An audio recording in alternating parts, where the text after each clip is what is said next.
Hey guys, welcome back to the channel. ಮೊದಲನೇದಾಗಿ John Cena ಹಾಗೆ age style ಅವರ match ಬಗ್ಗೆ ಮಾತಾಡೋದಾದ್ರೆ ನಿಮಗೆ ಗೊತ್ತಿರಬಹುದು, ಈ ಒಂದು ಮ್ಯಾಚ್ ನ ಡಬ್ಲ್ಯೂ ಅವರು ಅಫಿಷಿಯಲ್ ಆಗಿ ಕ್ರೌನ್ ಜ್ಯುವೆಲ್ ಗೆ ಕನ್ಫರ್ಮ್ ಮಾಡಿದ್ದಾರೆ.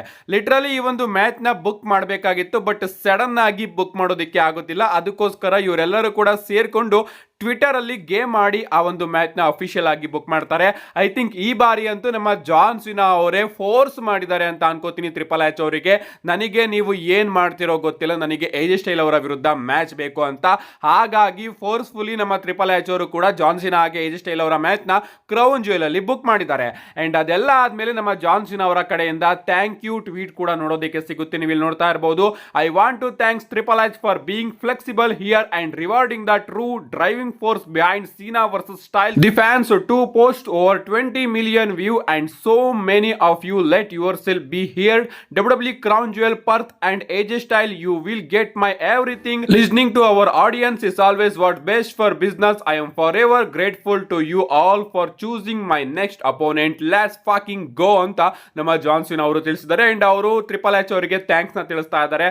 ನಿಜವಾಗ್ಲೂ ಈ ಒಂದು ವಿಚಾರದಲ್ಲಿ ನೀನು ಫ್ಲೆಕ್ಸಿಬಲ್ ಆಗಿ ಫ್ಯಾನ್ಸ್ ಗಳ ಮಾತನ್ನ ಕೇಳಿದೆ ಅಲ್ವಾ, ನನ್ನ ಹಾಗೆ ಏಜ್ ಸ್ಟೈಲ್ ಅವರ ಮ್ಯಾಚ್ ನ ಬುಕ್ ಮಾಡಿದೆ ಅಲ್ವಾ, ಅದಕ್ಕೆ ನಿನಗೆ ತುಂಬಾನೇ ಥ್ಯಾಂಕ್ಸ್ ಅಂತ ನಮ್ಮ ಜಾನ್ ಸಿನಾ ಅವರು ತಿಳಿಸ್ತಾ ಇದ್ದಾರೆ. ಏನೇ ಆಗ್ಲಿ, ಈ ಒಂದು ವಿಚಾರದಲ್ಲಂತೂ ನಮ್ಮ ಜಾನ್ ಸಿನಾ ಅವರೇ ಏಜ್ ಸ್ಟೈಲ್ ಅವ್ರನ್ನ ಚೂಸ್ ಮಾಡ್ಕೊಂಡಿರೋದು. ಅಷ್ಟೇ ಅಲ್ಲ, ಮುಂದೆ ಬರುವಂತಹ ದಿನಗಳಲ್ಲಿ ಯಾವ ಅಪೋನೆಂಟ್ಸ್ ಗಳ ಮೇಲೆ ನಮ್ಮ ಜಾನ್ ಸಿನಾ ಅವರು ಮ್ಯಾಚಸ್ ಗಳನ್ನ ಆಡ್ತಾರೋ ಅವ್ರನ್ನೆಲ್ಲರನ್ನು ಕೂಡ ನಮ್ಮ ಜಾನ್ ಸಿನಾ ಅವರೇ ಚೂಸ್ ಮಾಡ್ಕೊಳ್ಳೋದು, ಇದಂತೂ ಕನ್ಫರ್ಮ್ ಆಗಿದೆ. ನೆಕ್ಸ್ಟ್ ಅಪ್ಡೇಟ್ ಕಡೆ ಬರೋದಾದ್ರೆ ಇದಿರ್ತಕ್ಕಂಥದ್ದು ರೇಟೆಡ್ ಆರ್ ಸೂಪರ್ ಸ್ಟಾರ್ ಎಡ್ಜ್ ಅವರ ಬಗ್ಗೆ. ನಿಮಗೆ ಗೊತ್ತಿರಬಹುದು, ಎಡ್ಜ್ ಅವರ ಕಾಂಟ್ರಾಕ್ಟ್ ಇನ್ನೇನು ಆದಷ್ಟು ಬೇಗ AEW ಕಂಪನಿಯಲ್ಲಿ ಎಕ್ಸ್ಪೈರ್ ಆಗ್ತಾ ಇದೆ. ಅಂಡ್ ಅವರು WWE ಗೆ ರಿಟರ್ನ್ ಆಗಬಹುದು ಅಂತ ಸಿಕ್ಕಾಪಟ್ಟೆ ರೂಮರ್ಸ್ ಬರ್ತಾ ಇದೆ. ಅಷ್ಟೇ ಅಲ್ಲ, ಜಾನ್ ಸಿನಾ ಅವರ ಲಾಸ್ಟ್ ರಿಟೈರ್ಮೆಂಟ್ ಟೂರ್ ಅಲ್ಲಿ ಎಡ್ಜ್ ಅವರ ಮೇಲೂ ಕೂಡ ಒಂದು ಮ್ಯಾಚ್ ನಮಗೆ ನೋಡೋದಕ್ಕೆ ಸಿಗಬಹುದು ಅಂತ ರೂಮರ್ಸ್ ಗಳು ಬರ್ತಾ ಇತ್ತು. ಅಂಡ್ ಈಗ ಎಡ್ಜ್ ಅವರು ಖುದ್ದಾಗಿ ಇವತ್ತಿನ AEW ಶೋ ಅಲ್ಲಿ ನಾನು ಇಲ್ಲಿಂದ ಹೋಗ್ತಾ ಇದ್ದೀನಿ ಅಂತ ಕ್ರಿಶ್ಚಿಯನ್ ಅವರ ಜೊತೆ ಮಾತಾಡ್ತಾ ಇದ್ದಾರೆ. ಅವ್ರು ಹೇಳ್ತಾರೆ, ನನ್ನ ಕೈಯಲ್ಲಿ ಆಗ್ತಾ ಇಲ್ಲ, ಇದೇ ಫಸ್ಟ್ ಬಾರಿ ನನಗೆ ಈ ರೀತಿ ಅನ್ನಿಸ್ತಾ ಇರೋದು. ಅಂಡ್ ಈಗ ನಾನು ಇಲ್ಲಿಂದ ಹೋಗ್ತಾ ಇದ್ದೀನಿ. ಅಂಡ್ ಮತ್ತೊಮ್ಮೆ ನಾನು ಇಲ್ಲಿಗೆ ಬರ್ತೀನೋ ಇಲ್ವೋ ಗೊತ್ತಿಲ್ಲ, ನನ್ನ ಫ್ಯಾಮಿಲಿಗೂ ಕೂಡ ಇದರಿಂದ ತೊಂದರೆ ಆಗ್ತಾ ಇದೆ, ಹಾಗೆ ಹೀಗೆ ಅಂತ ಬ್ಯಾಕ್ ಸ್ಟೇಜ್ ಅಲ್ಲಿ ಒಂದು ಸೆಗ್ಮೆಂಟ್ ಅಲ್ಲಿ ನಮ್ಮ ಎಡ್ಜ್ ಅವರು ಹೇಳ್ತಾರೆ. ಸೊ ಪ್ರಾಬಬ್ಲಿ ಆದಷ್ಟು ಬೇಗ ನಮ್ಮ ಎಡ್ಜ್ ಅವರು AEW ಕಂಪನಿಯಿಂದ ಬರುವಂತಹ ಚಾನ್ಸಸ್ ಇದೆ. ಐ ಥಿಂಕ್ ಈ ವರ್ಷದ ಎಂಡಿಂಗ್ ಅಲ್ಲಿ ಅವರ ಕಾಂಟ್ರಾಕ್ಟ್ ಎಕ್ಸ್ಪೈರ್ ಆಗಬಹುದು. ಅವರು ಟ್ರೈ ಮಾಡ್ತಿರೋದೇನಪ್ಪಾ ಅಂದ್ರೆ ಜಾನ್ ಸಿನಾ ಅವರ ಜೊತೆ ನಾನು ಇನ್ನ ಒಂದು ಮ್ಯಾಚ್ ಅಲ್ಲಿ ಕಂಪೀಟ್ ಮಾಡಬೇಕು, ಒಂದು ಲಾಸ್ಟ್ ಮ್ಯಾಚ್ ಅಲ್ಲಿ ಕಂಪೀಟ್ ಮಾಡಬೇಕು ಅಂತ. ಕಾದ್ ನೋಡೋಣ ಗೈಸ್, ಈ ಒಂದು ಮ್ಯಾಚ್ ನಮಗೆ ನೋಡೋದಕ್ಕೆ ಸಿಗುತ್ತೋ ಇಲ್ವೋ ಅಂತ. ನೆಕ್ಸ್ಟ್ ಅಪ್ಡೇಟ್ ಕಡೆ ಬರೋದಾದ್ರೆ ಇದಿರ್ತಕ್ಕಂಥದ್ದು ನಮ್ಮ ಜಾಕ್ ರೈಡರ್ ಅಂದ್ರೆ ಮ್ಯಾಟ್ ಕಾರ್ಡೋನಾ ಅವರ ಬಗ್ಗೆ. ನಿಮಗೆ ಗೊತ್ತಿರಬಹುದು, ಇಷ್ಟು ವರ್ಷದಿಂದನೂ ಕೂಡ ನಮ್ಮ ಮ್ಯಾಟ್ ಕಾರ್ಡೋನಾ ಅವರು ನಾನು WWE ಗೆ ಬರ್ತಾ ಇದ್ದೀನಿ, ನಾನು ರಾಯಲ್ ರಂಬಲ್ ಗೆ ಬರ್ತೀನಿ, ನಾನು ಈ ರಾಯಲ್ ರಂಬಲ್ ಗೆ ಬರ್ತೀನಿ ಅಂತ ಟ್ವೀಟ್ ಗಳ ಮೇಲೆ ಟ್ವೀಟ್ ಗಳನ್ನ ಮಾಡ್ತಾನೆ ಇದ್ರು. ಲಿಟರಲಿ ಅವರು WWE ಗೆ ಬರೋದಕ್ಕೆ ಸಿಕ್ಕಾಪಟ್ಟೆ ಕಾಯ್ತಾ ಇದ್ರು. ಅಂಡ್ ಫೈನಲಿ ನೆನ್ನೆಯ NXT ಶೋ ಅಲ್ಲಿ ನಮಗೆ ಮ್ಯಾಟ್ ಕಾರ್ಡೋನಾ ಅವರ WWE ರಿಟರ್ನ್ ಕೂಡ ನೋಡೋದಕ್ಕೆ ಸಿಕ್ತು. ಅಂಡ್ ಇದೇ ನಿಟ್ಟಿನಲ್ಲಿ ನಮ್ಮ ಜಾನ್ ಸಿನಾ ಅವರು ಕೂಡ ಮ್ಯಾಟ್ ಕಾರ್ಡೋನಾ ಅವರ ಒಂದು ಫೋಟೋನ ತನ್ನ ಇನ್ಸ್ಟಾಗ್ರಾಮ್ ಅಕೌಂಟ್ ಅಲ್ಲಿ ಪೋಸ್ಟ್ ಮಾಡಿದ್ದಾರೆ. ನಮ್ಮ ಜಾನ್ ಸಿನಾ ಅವರು ಇನ್ಸ್ಟಾಗ್ರಾಮ್ ಅಲ್ಲಿ ಪೋಸ್ಟ್ ಮಾಡುವಂತಹ ಫೋಟೋಸ್ ಗಳಿಗೆ ಯಾವುದೇ ರೀತಿಯ ಅರ್ಥ ಇರೋದಿಲ್ಲ, ಇದಕ್ಕೂ ಕೂಡ ಯಾವುದೇ ರೀತಿಯ ಅರ್ಥ ಇಲ್ಲ ಅಂತ ಅನ್ಕೋತೀನಿ.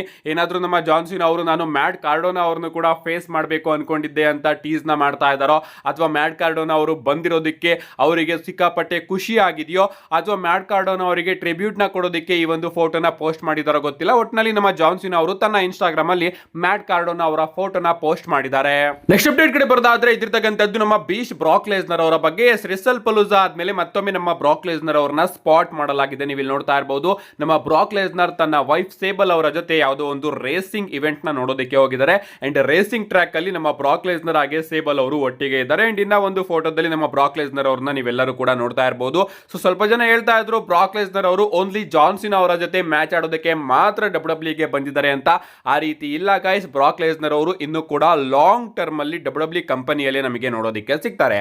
ಬ್ರಾಕ್ ಲೆಸ್ನರ್ ಅವರ ಬಗ್ಗೆ ಮಾತಾಡಾದ್ಮೇಲೆ ಸ್ವಲ್ಪ ನಮ್ಮ ಟ್ರೈಬಲ್ ಚೀಫ್ ರೋಮನ್ ರೈನ್ಸ್ ಅವರ ಬಗ್ಗೆನೂ ಕೂಡ ಮಾತಾಡೋಣ. ಎಲ್ಲರೂ ಕೂಡ ಕಾಯ್ತಾ ಇದ್ದೀರಾ ರೋಮನ್ ರೈನ್ಸ್ ಅವರು ಯಾವಾಗ ನೋಡೋದಕ್ಕೆ ಸಿಗ್ತಾರೆ ಅಂತ. ಅಂಡ್ ಈಗ ಗಾಯ್ಸ್, ರೋಮನ್ ರೈನ್ಸ್ ಅವರ ಬಗ್ಗೆ ಅಪ್ಡೇಟ್ ಕೂಡ ಬಂದಿದೆ. ಅಪ್ಡೇಟ್ ಗಳು ಬರ್ತಿರೋ ಪ್ರಕಾರ ರೋಮನ್ ರೈನ್ಸ್ ಅವರು ನಾಳೆ ತನ್ನ ಸ್ಟ್ರೀಟ್ ಫೈಟರ್ ಮೂವಿಯ ಶೂಟಿಂಗ್ ನ ಮುಗಿಸಿ ಆ ಕಂಪ್ಲೀಟ್ ರ್ಯಾಪ್ ಅಪ್ ನ ಮಾಡ್ತಾರಂತೆ. ಸೊ ಇದ್ರ ಪ್ರಕಾರ ರೋಮನ್ ರೈನ್ಸ್ ಅವರು ಯಾವಾಗ ಬೇಕಾದ್ರೂ ರಿಟರ್ನ್ ಆಗೋದು ನೋಡೋದಕ್ಕೆ ಸಿಗಬಹುದು. ಯಾರಿಗ್ ಗೊತ್ತು, ನೆಕ್ಸ್ಟ್ ಮಂಡೇ ನೈಟ್ ರಾಲೇನೆ ನಮ್ಮ ರೋಮನ್ ರೈನ್ಸ್ ಅವರು ರಿಟರ್ನ್ ಆಗಬಹುದು. ಅಂಡ್ ತನ್ನ ಸ್ಟೋರಿನ ಕ್ರೌನ್ ಜ್ಯುವೆಲ್ ಗೆ ಆದಷ್ಟು ಬೇಗ ಶುರು ಕೂಡ ಮಾಡಬಹುದು. ಕ್ರೌನ್ ಜ್ಯುವೆಲ್ ಅಲ್ಲಿ ಅಲ್ಲಿ ರೋಮನ್ ರೈನ್ಸ್ ಅವರು ಯಾರನ್ನ ಫೇಸ್ ಮಾಡ್ತಾರೆ ಇನ್ನು ಕೂಡ ಕನ್ಫರ್ಮ್ ಆಗಿ ಗೊತ್ತಿಲ್ಲ. ಅವರು ಒಂದು ಸಿಂಗಲ್ಸ್ ಮ್ಯಾಚ್ ಅಲ್ಲಾದ್ರೂ ಕೂಡ ರೆಸಲ್ ಮಾಡಬಹುದು ಅಥವಾ ಒಂದು ಮಲ್ಟಿ ಪರ್ಸನ್ ಮ್ಯಾಚ್ ಅಲ್ಲೂ ಕೂಡ ನೋಡೋದಕ್ಕೆ ಸಿಗಬಹುದು. ಒಟ್ನಲ್ಲಿ ಕ್ರೌನ್ ಜ್ಯುವೆಲ್ ನ ಪೋಸ್ಟರ್ ಅಲ್ಲಿ ಡಬ್ಲ್ಯೂ ಅವರು ಅಫಿಷಿಯಲ್ ಆಗಿ ರೋಮನ್ ರೈನ್ಸ್ ಅವ್ರನ್ನ ಅನೌನ್ಸ್ ಮಾಡಿದ್ದಾರೆ. ಅಂಡ್ ಈ ಕಡೆ ರೋಮನ್ ರೈನ್ಸ್ ಅವರು ಕೂಡ ತನ್ನ ಸ್ಟ್ರೀಟ್ ಫೈಟರ್ ಮೂವಿ ಶೂಟಿಂಗ್ ನ ಕಂಪ್ಲೀಟ್ ಆಗಿ ಮುಗಿಸಿದ್ದಾರೆ. ಸೊ ಈಗ ನಮ್ಮ ರೋಮನ್ ರೈನ್ಸ್ ಅವರ ರಿಟರ್ನ್ ಆದಷ್ಟು ಬೇಗ ನೋಡೋದಕ್ಕೆ ಸಿಗುತ್ತೆ. ಕಾದ್ ನೋಡೋಣ ಗೈಸ್, ರೋಮನ್ ರೈನ್ಸ್ ಅವರ ಅಪೋನೆಂಟ್ ಯಾರಾಗಿರ್ತಾರೆ ಕ್ರೌನ್ ಜ್ಯುವೆಲ್ ಅಲ್ಲಿ ಅಂತ. ನಿಮ್ಗೆ ಅನ್ಸುತ್ತೆ ಇದ್ರ ಬಗ್ಗೆ ನಿಮ್ಮ ಅನಿಸಿಕೆನ ಕಮೆಂಟ್ ಮಾಡಿ ಅಂತ ಹೇಳ್ತಾ, see you guys in my next video.